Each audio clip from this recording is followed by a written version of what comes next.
एक पद सूरदास जी का बीच में हमने क्लास 10th में पढ़ाते टाइम छोड़ा है, क्योंकि हमारा जो पहला अभी तक की ऊधव तुम हो बड़ अतिभागी, उसी के बिल्कुल बाद में मुझे लगता है कि सीक्वेंस में ये अगर पद होता तो ज्यादा अच्छे से बच्चों को बातें समझ में आती। लेकिन कोई बात नहीं, थोड़ा आगे पीछे देखिए, पेपर में तो आपको सीक्वेंस में क्वेश्चन आने वाला नहीं है, इसलिए आपको चीजें सीखना बहुत जरूरी है। इस बात को जानने से पहले एक ऐसे अडिग विश्वास की कल्पना कर लीजिए कि जिसकी कोई तोड़ ही ना हो। उसी प्रकार से जैसे सांसों के का विश्वास इस जीवन से है, उसी प्रकार से गोपियों और कृष्ण के बीच का संबंध है। एक कहानी जानिए, एक हारिल नाम का पक्षी होता है, वो एक लकड़ी हमेशा पकड़े रहता है, और वो लकड़ी पकड़े रहता है इसलिए क्योंकि उसे लगता है कि मेरा एकमात्र इस दुनिया में अगर कोई सहारा है तो वो लकड़ी ही है। अगर उसे मैं छोड़ दूंगा तो मेरा मतलब मैं गिर जाऊंगा। उसी प्रकार से गोपियों ने श्री कृष्ण को उस लकड़ी की तरह पकड़ रखा है, जिन्हें छोड़ने के बाद उन्हें लगता है कि इस दुनिया में मेरा फिर कोई रहने वाला, मुझे चाहने वाला, मुझसे प्रेम करने वाला कोई दूसरा नहीं है। उस प्रकार के प्रेम की जब सूरदास जी तुलना करते हैं तो देखिए लिखते कितने अच्छे शब्दों में है। हमारे हरि हारिल की लकड़ी, गोपियां उद्धव जी से कहती हैं, उद्धव जी ऐसा नहीं है कि हमारे कई सहारे हैं, हमारा तो सिर्फ एकमात्र सहारा वो कन्हैया उसी प्रकार से है जिस प्रकार से हारिल पक्षी के लिए एक लकड़ी का सहारा होता है। वो अपने सारे जीवन उस लकड़ी को पकड़े हुए बिता देता है। उसी प्रकार से हम भी वो पक्षी होकर के अगर इतना अडिग विश्वास एक तिनके पे रख सकता है तो हमारा कृष्ण तो पार ब्रह्म परमेश्वर है, सकल चराचर में व्याप्त है, उसको हम कैसे छोड़ सकते हैं। मन क्रम वचन नंद नंदन उन यह दृढ़ कर पकड़ी। वो कहते हैं ऐसे ही नहीं हमने किया है, मन से, क्रम से, वाणी से, नंद नंदन मतलब उस नंद के नंदन, नंद बाबा का जो लड़का है, पुत्र है, उन यह दृढ़ कर पकड़ी, हम उसे अपने हृदय में बसा लिए हैं। मतलब जैसे हारिल पक्षी कभी नहीं छोड़ता है उस लकड़ी को, उसी प्रकार से मन से, वाणी से और कर्म से हम उस श्री कृष्ण को दृढ़ता पूर्वक पकड़ रखे हैं।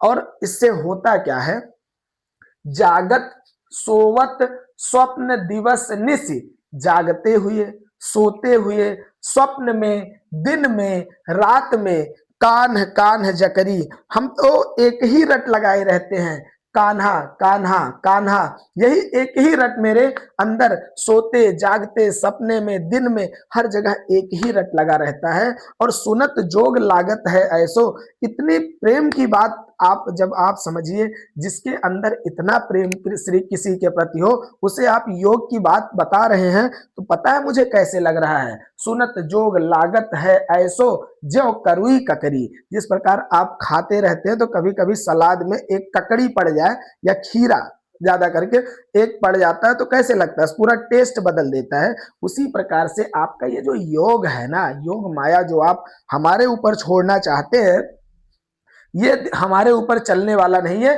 बल्कि ये सुन करके हमें कैसे लग रहा है, उसी प्रकार से जैसे कड़वी ककड़ी हमें कोई दे रहा हो। और आगे कहते सुतो व्याधि हमको लय आए, देखी सुनी न करी। कह रहे हैं कि तुम तो हमें वही निर्गुण ब्रह्मोपासना या साधना का रोग देने के लिए यहां चले आए।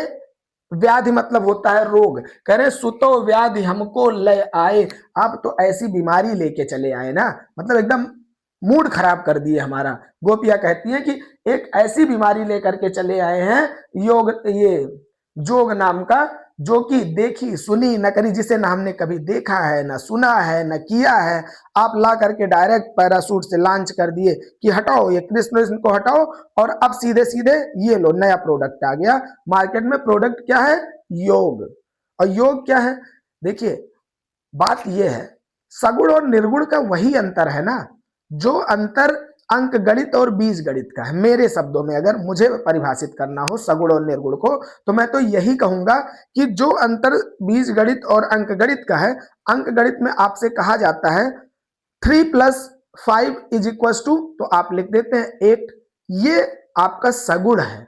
निर्गुण में लिखा जाता है x+5 इज इक्वल टू 8, तो यहाँ पे आपको x की वैल्यू फाइंड करनी होती है, या आपसे ऐसे कहा जाता है 5 में क्या जोड़ दे कि 8 आ जाए, तो ये निर्गुण है। ये सबके बस की बात नहीं है। देखिए, किसी ईश्वर की प्रतिमा को बना करके उसको पूजना, उसकी पूजा करना, वो एक सरल काम है। हम भी कर सकते, आप भी कर सकते। जैसे हम जानते हैं हमारे कृष्ण कन्हैया इस रूप में है कि उस रूप में हम उनको बांसुरी लिए हुए इस तरह से कल्पना करके उनकी हम पूजा कर लेते हैं। हम जानते हैं हमारे भगवान राम ऐसे हैं, उनको मन में बसा करके हम उनकी पूजा कर लेते हैं। तो गोपियां वही कहती हैं, भैया ये कहां से हम एक्स की वैल्यू लेके आए, हम तो अंकगणित वाले छात्र हैं, मतलब हम सगुण उपासना वाले हैं, हमें निर्गुण मत समझाइए। हम कैसे आंख बंद करके उस ओम को, उस पार ब्रह्म परमेश्वर को ढूंढ पाएंगे?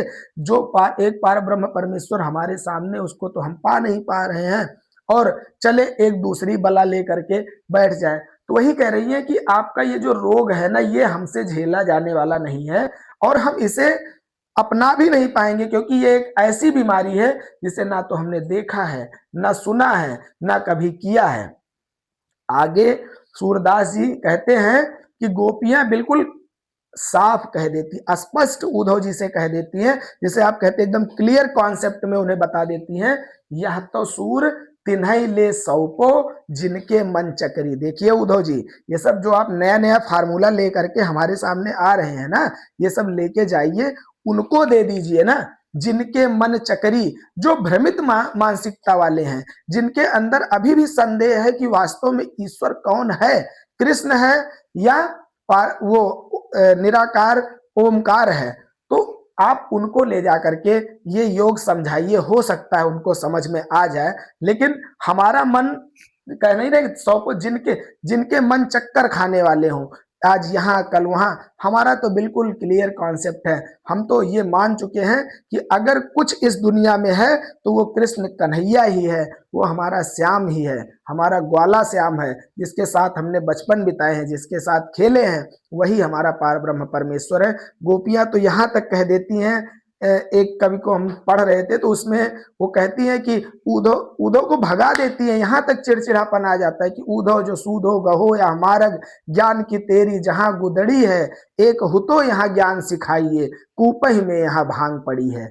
तो गोपियां बिल्कुल कहीं से भी ये मानने को स्वीकार बिल्कुल तैयार ही नहीं है, उन्हें स्वीकार ही नहीं है कि इस दुनिया में कोई ईश्वर उस श्री कृष्ण के अलावा है। वास्तव में अगर यही विश्वास हमारे अंदर भी हो, किसी के प्रति भी अगर ऐसा विश्वास जग जाए कि हमें, चाहे वो सफलता को लेकर के हो, चाहे ईश्वर को लेकर के हो, या किसी बात को लेकर के अगर आपके अंदर ऐसा विश्वास जग जाता है, तो निश्चित ही एक दिन सफलता अवश्य मिल जाती है। एक आपको इस कहानी को खत्म करते करते इसका सारांश बता दें एक शब्द में, कि आप ये समझ लीजिए, उद्धव जी गए थे गोपियों को समझाने, और आपको पता होना चाहिए कि उद्धव जी के गुरु कौन है? राधा जी। अंततः वो राधा जी को अपना गुरु बना करके लौटते हैं, और वो भी ये मान लेते हैं कि वास्तव में प्रेम हो तो गोपियों के जैसा हो, और ईश्वर हो तो श्री कृष्ण जैसा हो।